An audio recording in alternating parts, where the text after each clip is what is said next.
Você entrou pro mercado de criptomoedas e agora precisa acompanhar qual é a tendência dessa bodega. Será que sobe? Será que cai? Agora nós temos análises diárias no nosso canal com o Trader Tainan. Acompanhe a análise de hoje.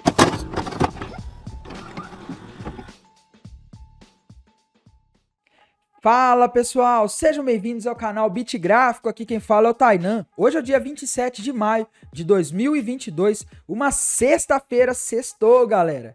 Bem, no vídeo de hoje eu vou atualizar para vocês aí a situação gráfica do Bitcoin, atualizar a situação dos mercados e comentar sobre algo estranho que está acontecendo nos mercados e que está chamando a atenção, pelo menos a minha atenção. Beleza? Mas antes de começar, eu peço encarecidamente que se você que está assistindo esse vídeo ainda não é inscrito aqui no canal BitGráfico, meu amigo, se inscreve aí embaixo, ative o sininho também embaixo para receber as notificações dos vídeos e análises que eu posto aqui no canal diariamente. E se você ainda não deixou o like aí embaixo, meu caro, deixa o like, não custa nada, mas faz toda a diferença para o canal continuar, beleza? Bem, pessoal, então vamos lá, sem mais enrolação. O que está acontecendo hoje com o Bitcoin, pessoal? Uma das coisas que eu mais curto aqui na Bitpreço é a regulagem de taxa para poder sacar o Bitcoin na sua rede original. Para isso eu venho aqui, ó, enviar e receber criptomoedas, deixo o BTC na rede original e aí eu escolho taxa rápida, taxa média ou taxa lenta. Bitcoin é na Bitpreço! Acima, aqui, temos o gráfico do Bitcoin e abaixo temos o gráfico do SP500, o índice das 500 maiores empresas listadas em bolsas nos Estados Unidos. E, pessoal, a gente consegue notar aqui claramente que nos últimos dias, olhando o gráfico diário do SP500 e do Bitcoin, a gente tem uma descorrelação, né? Desde o dia 19, pessoal, de maio, SP500 e Bitcoin estão aí descorrelacionados e essa correlação ficou muito evidente nos últimos dias, em que o SP500 ele tem subido relativamente forte e o Bitcoin tem caído, tá? Dia 25 de maio, SP500 subiu quase 0,5%, Bitcoin caiu quase 0,5%. Dia 26 de maio, ontem, quinta-feira, SP500 subiu mais de 2% e Bitcoin caiu mais de 1%. E hoje, né, a sexta-feira, dia 27 de maio, Bitcoin caiu mais de 2% e SP500 subiu quase 3%. Bem, pessoal, o que está acontecendo? Olha, normalmente a gente tinha aí Bitcoin acompanhando bolsas americanas, né? Eu não sei se vocês lembram, tá? Mas a maior parte dos dias, Bitcoin caía. Quando você olhava a bolsa americana, tinha caído. A bolsa americana subia, Bitcoin subia. No final de março, contra tudo e contra todos, o Bitcoin subiu, praticamente acompanhando o movimento de bolsa americanas. E agora a gente não está vendo isso, pessoal. A gente está vendo aí criptomoedas caindo enquanto bolsas americanas estão tendo uma boa performance. Bem, na minha visão, a explicação para isso é o problema que aconteceu em um teste que fizeram na Ethereum ontem, tá? Estavam fazendo alguns testes na rede da Ethereum essa semana, desenvolvedores, e aconteceu uma falha e parece que os mercados se assustaram, tá? Depois da Terra Luna ter colapsado, eu acredito que muitas pessoas estão um pouco assustadas com o mercado de criptomoedas. Então, em uma semana a Terra Luna colapsa, depois várias stablecoins começam a oscilar muito, e depois a Ethereum, em um teste de rede, acaba tendo alguns problemas, mas era um teste, viu, pessoal? Eu acho que o mercado ele tá um pouco exagerado aí nos medos e nos sustos que ele está, na forma como ele está refletindo os movimentos, tá? Então, para mim, pessoal, essa é a possível explicação. Tainan, você é dono da razão? Gente, eu não sou dono da razão, tá? Só estou mostrando para vocês uma das possíveis explicações, porque desde o início de 2022, pessoal, Bitcoin e bolsas americanas estão andando juntinhos, tá? Um faz o movimento, o outro faz. O Bitcoin tá basicamente imitando, e agora isso mudou. E, infelizmente, para pior, né? Não é as bolsas americanas caindo e o mercado de criptomoedas subindo, não. É os mercados de criptomoedas caindo e bolsas americanas aí subindo forte, diga-se de passagem, tá, pessoal? Então a gente tá tendo isso que é estranho para esse ano, onde tá tendo uma correlação muito alta. SP500 e bolsas de criptomoedas aí estão indo em caminhos opostos, tá? E eu acredito que seja pelo problema que aconteceu aí no teste da Ethereum, tá? Bem, pessoal, vamos falar aqui do SP500, bolsas americanas, a gente não pode deixar de comentar, tá? O que aconteceu, pessoal? A gente tem visto dados macroeconômicos dos Estados Unidos vindo ruins, né, mostrando aí perca de tração por parte da economia americana, e também a China. Muitos dados macroeconômicos da China vieram péssimos, diga-se de passagem, né? E que isso, vamos dizer assim, faz o mercado pensar risco de recessão, tá? Se os mercados, se a economia chinesa tá indo mal, A economia dos Estados Unidos está começando a mostrar indicadores ruins. O PIB, a revisão de PIB dos Estados Unidos veio ruim ontem, pessoal. Veio menos 1,5%. Era esperado menos 1,3%. Tá? Todos os dados macroeconômicos estão vindo ruins. Estão mostrando desaceleração da economia dos Estados Unidos. Uma das possíveis causas que muitos economistas estão falando é a desaceleração da China. Tá? Se a China consome menos, os Estados Unidos também começa a ser impactada. A economia do mundo ela é interligada. E, pessoal, a inflação nos Estados Unidos também ela está comprometendo o poder de consumo da própria população americana. Isso também está causando medo de recessão aí por parte dos economistas, mas ao contrário do que muitas pessoas imaginam, o medo da recessão, o que ele fez com os mercados? Fez os mercados caírem? Não. Os mercados estão subindo. Pessoal, hoje o SP500 subiu quase 3%, o SP500 futuros. Ontem subiu mais de 2%. Na quarta-feira, dia 25 de maio, subiu 0,5%. Quer dizer, pessoal, se a gente olhar aqui no gráfico semanal do SP500, a gente vê que nessa semana a gente está tendo uma alta de quase 7%, tá? Algo aí comparável ao que a gente teve lá no final de março. Não sei se vocês lembram que o mercado de criptomoedas até bombou na época, tá? E pegou muita gente de surpresa, muitas pessoas foram surpresas. Bem, pessoal, a gente vê aqui que a gente está tendo uma sequência muito negativa no SP500 desde 2011, que a gente não tem aqui essa quantidade de semanas de queda, tá? A gente teve 7 semanas de queda, pessoal. Foi recorde no SP500 em 2011, é a última vez que aconteceu isso, tá? E, pessoal, quando tá nesse pessimismo todo, ai meu Deus, vai ter recessão, ai meu Deus, tem inflação, o Fed vai apertar os juros, qualquer sentimento bom dos mercados, qualquer notícia boa, ela tem o impacto de fazer o mercado, ele dar essa estilingada para cima que aconteceu tanto lá em março, pegou todo mundo de surpresa, quanto essa daqui que aconteceu agora em maio, tá? Por quê, pessoal? Um dos motivos, primeiro, tá todo mundo com medo de investir em ativos de risco. Quem tinha que jogar a toalha nos últimos dias com a queda, que ficou com medo, já vendeu. Não tô dizendo que não pode cair mais, tá, gente? Mas as pessoas que nesse momento se apavoraram, já, vamos dizer assim, jogaram a toalha e desistiram. Enquanto isso, pessoal, muitas carteiras ficaram líquidas, tá? Eu tava mostrando alguns indicadores para vocês nos últimos dias que muitos fundos institucionais estão líquidos, estão em dólar, no caso do Brasil, talvez em reais. O que acontece, pessoal? Quando tá todo mundo muito líquido, é muito comum você ter esses movimentos de estilingada, porque qualquer notícia boa que sai quando tá todo mundo com muito dinheiro na carteira, o mercado só cai, faz subir. Além de que, depois que já caiu muito, pessoal, existe algo chamado exaustão de força vendedora, tá? O mercado, ele não vai ficar caindo para sempre, pessoal. Vai chegar um dia que não vai ter mais pessoas para vender, pelo menos naquele momento, para continuar empurrando o mercado para baixo. Então, nas tendências de baixa, pessoal, é normal a gente ter esses movimentos, tá? Na tendência de baixa, a gente tem topos e fundos cada vez mais baixos. O mercado, ele cai, mas ele precisa ter um fôlego, ele precisa dar umas subidas. Quando não tem mais pessoas suficientes para empurrar ele para baixo, ele dá uma subida. E aqueles que estão líquidos costumam aproveitar esses movimentos, tá? Então, basicamente, essa é a minha visão em relação a bolsas americanas, a economia mundial. A gente vê, pessoal, que o dólar aqui no Brasil hoje caiu, tá? Dólar já 4,72 de novo, pessoal.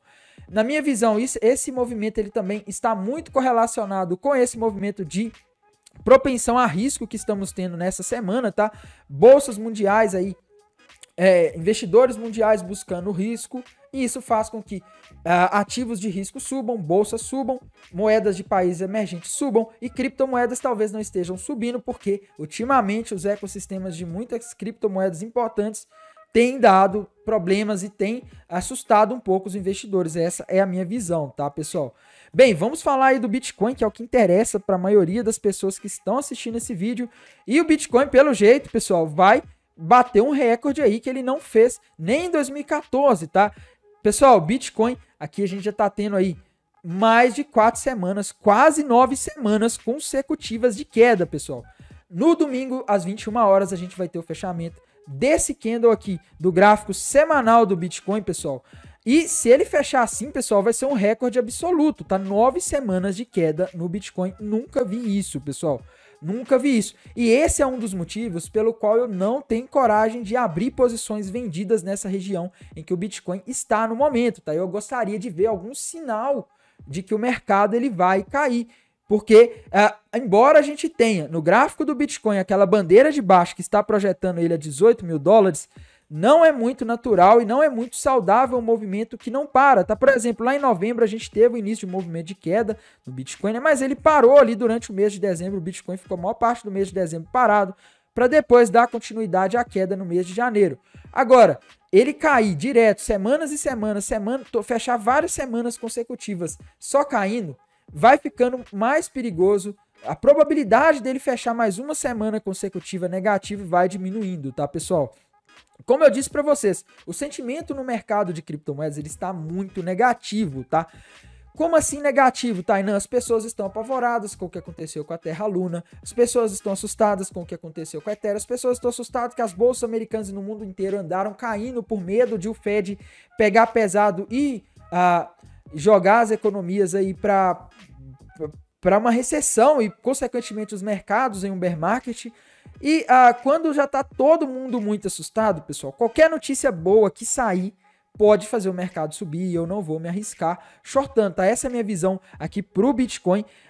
Sim, temos aquela perspectiva dos 19 mil dólares, bandeira de baixa no gráfico semanal, projetando o Bitcoin ali a região dos 18 mil dólares, por aí, tá? Mas eu acho que seria saudável agora o Bitcoin pelo menos parar um pouco nessa região ou dar alguma subida aí pra gente ter mais fôlego para ele cair, tá? Porque não é saudável e não é seguro shortar um movimento que já tá esticado, tá? O candle da semana de 9 de maio mostrou isso, pessoal. Um candle que fechou com uma sombra inferior muito grande, demonstrando ali que os compradores empurraram o mercado para cima, tá? Então, isso aqui, na minha visão, mostra que essa região aqui, próxima dos 30 mil dólares, está sendo suporte, já foi suporte, aliás, né? Sempre foi uma região de suporte muito importante e está segurando o Bitcoin e está demonstrando que pode acontecer algum repique, tá? Tainan, vai? Não sei, tá? Até porque o Bitcoin, pessoal, se a gente olhar os gráficos aqui, a gente não consegue ver nenhum padrão altista, tá? O mercado ele está simplesmente lateralizando.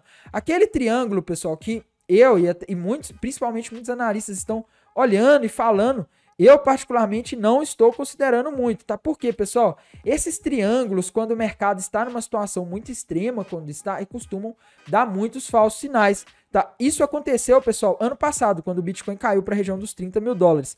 Eu e muitos analistas viviam desenhando triângulos, pessoal. E o Bitcoin rompia vários triângulos. Rompia para baixo, depois voltava para cima. Depois rompia para cima, voltava para baixo. E ficou nisso, muita gente desenhando triângulo. Eu mesmo fui um deles, tá, pessoal? Eu, ano passado, quando o Bitcoin estava nessa região, eu falava, olha, gente, existe o risco de o Bitcoin ir aos 20 mil dólares e ele não foi, tá? Então, a gente tá no impasse, pelo menos na minha visão. Essa região aqui é uma região onde o Bitcoin está consolidando e pode ficar aqui por mais dias. Eu não me arriscaria fazendo operações, tá? E uma coisa interessante, pessoal, um aviso importante. Na próxima segunda-feira, ele vai ser um feriado nos Estados Unidos, tá? Ou seja, isso daqui, SP500, bolsas americanas, não vão estar funcionando. Vamos talvez ter mercados futuros aí de bolsas americanas, mas as bolsas americanas mesmo não vão estar funcionando. E, pessoal, o que isso quer dizer? Isso quer dizer que talvez a gente tenha menos liquidez nos mercados. E se eram as bolsas americanas, ou pelo menos ainda são as bolsas americanas que guiaram a maior parte dos movimentos no mercado de criptomoedas, talvez a gente fique aí com o mercado mais indefinido por mais dias. Geralmente agora nos finais de semana a gente costuma ter os mercados parados, uma vez que o mercado de criptomoedas vem acompanhando muito bolsas americanas. Então a gente vai ter sábado, domingo e segunda aí como dias de baixo volume de negociação. O maior mercado do mundo aí, ele vai estar em um feriado prolongado, beleza?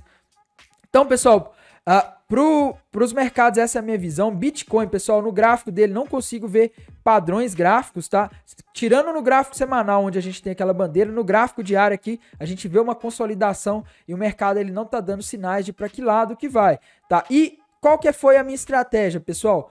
Como eu comentei com vocês, tá? A minha estratégia foi: eu comprei 10% da minha carteira, estava completamente líquido, comprei 10% da minha carteira em 30 mil dólares, sim, ele caiu para 28, beleza, mas se ele cair ali para a região entre 21 e 18 mil, que é o alvo daquela bandeira de baixa, região da média móvel de 200 semanas, compro mais 10%. Se acontecer de ele cair para a região dos 12 mil, que é o alvo daquele possível topo duplo que muitos analistas dizem faz sentido, aí eu compro mais 10%, tá? Tainan, ele vai a 12 mil, ele vai a 18 mil, difícil saber. O que eu faço eu vou aumentando minha exposição se ele for caindo mais, tá?